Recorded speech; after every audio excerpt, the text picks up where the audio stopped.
ఎట్లా పోతావు due process of law అనేది ఒకటి ఉంది కదా. సో నేనేమంటున్నంటే ఇక్కడ ఒక్క నిమిషం చెప్పండి. నేనేమంటున్నంటే అన్కాన్స్టిట్యూషనల్ మెజర్స్ చేయడానికి వీలు లేదండి ఎవరైనా. ఇవాళ రేవంత్ రెడ్డి గారు ఇప్పుడు ప్రభుత్వం ఈయన రంగనాథ్ గారు డిపార్ట్మెంట్ ఏదండి, మున్సిపల్ శాఖ మంత్రి ఎవరండి, రేవంత్ రెడ్డి గారు.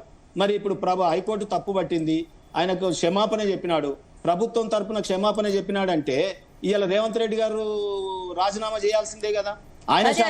శ్రీనివాస్ గారు దాని గురించి క్షమాపణ చెప్పినాక కూడా రాజీనామా చేయాలా? శ్రీనివాస్ గారు ఒక్క నిమిషం. క్షమాపణ రంగనాథ్ గారు చెప్పినాక కూడా రేవంత్ రెడ్డి గారు రాజీనామా చేయాలని మీరు అంటున్నారంటే మరి మొన్న నీట్ లీకేజ్ వ్యవహారంలో మరి మీ మంత్రి ధర్మేంద్ర ప్రధాన్ గారు చేసిన వ్యవహారం ఏంటి? 3 సార్లు పేపర్ లీకేజ్ అయితే కనీసం క్షమాపణ చెప్పిండ్రా, రాజీనామా చేసిండ్రా, ఏం చేసిండ్రు? జంజీలు బయటకు వచ్చి మేము బయటకు వచ్చినాం, మేము పోరాటం చేసినాక అప్పుడు రాజీనామా జరిగింది. ఇప్పుడు క్షమాపణ చెప్పినాక కూడా ఇంకొక విషయం కూడా సీనన్న, మీరంటే నాకు చాలా గౌరవం. సీనన్న దయచేసి మీరు ముఖ్యమంత్రి హిట్లర్ అని ప్రతిసారి అనకండి. అక్రమార్కులకు నేను హిట్లర్ లాగా వ్యవహరిస్తా అన్నాడు కానీ నేను హిట్లరు అని ఆయన ఎప్పుడు చెప్పుకోలేదు, ఆయన చెయ్యడు కూడా. నేను అనలేదు, అన్నా రేవంత్ అన్నా నాకు ఇష్టం. మీరే అన్నారు కదా హిట్లర్ అని అంటున్నాడు ఆయన, ఎవరన్నారు హిట్లర్ ఆదర్శమైన ఆయన కూడా చెప్పి అక్రమార్కులకు హిట్లర్ లెక్క వ్యవహరిస్తా అన్నాడు.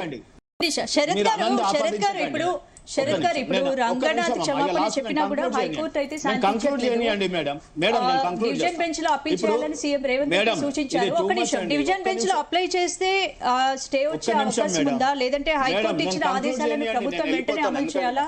ఏంటి అసలు అప్పీల్ వరకు వేచి ఉండాలా? మేడం మేము గంట కూర్చున్నాము. ఒక్క నిమిషం, ఒక లైన్ లాస్ట్ కంక్లూజన్ సెంటెన్స్ ఏంటంటే, ఇంతకుముందు బీఆర్ఎస్ మాట్లాడుతూ పొంగులేటి గారిది ఇట్లుంది, ఆయనది ఇట్లుంది, లేకపోతే ఇంకో మహేందర్ రెడ్డిది ఇట్లుంది, ఇవన్నీ చెప్పినావు కదా. ఏ హయాంలో పర్మిషన్ ఇచ్చిరు, ఏ హయాంలో కట్టిరు? అప్పుడు మున్సిపల్ శాఖ మంత్రి కదా, మీ మీ మీ యువరాజు కేటీఆర్ కదా. మరి ఎట్లండి అలా పేర్లు తీసి కాంగ్రెస్ గవర్నమెంట్ లో ఏం చెప్తున్నాం ఆయన?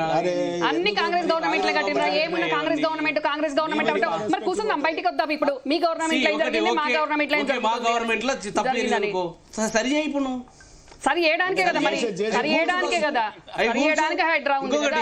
సార్ భరత్ గారు, ముఖ్యమంత్రి గారి స్వయాన వారి నివాసమే కొడంగల్లో ఏది మన ఎర్రకుంటలో సంబంధించింది, దాంట్లో ఎఫ్టీఏలో ఉందండి వాళ్ళ ఇల్లు. మరి అది ఓన్లీ హైదరాబాద్ పరిధిలో, హైదరాబాద్ హెచ్ఎండిఏ పరిధిలోనే, రూరల్ లో హైడ్రా లేదు. అంటే ఇప్పుడు ఒకరికి వాళ్ళకు రూల్, మందికి రూల్ ఉంటుందండి. శరత్ గారు నా క్వశ్చన్ ఆన్సర్ చెప్పండి. చెప్తున్నాను, ఒక్క నిమిషం అమ్మా. అది 5 నిమిషాలు కూడా నిలబడదమ్మా. హైకోర్టు సింగిల్ జడ్జి ఇచ్చిన ఆర్డరు 5 నిమిషాల్లో నిలబడదు. ఎందుకంటే ఆయన పరిధిని దాటి ఇచ్చినాడు. అది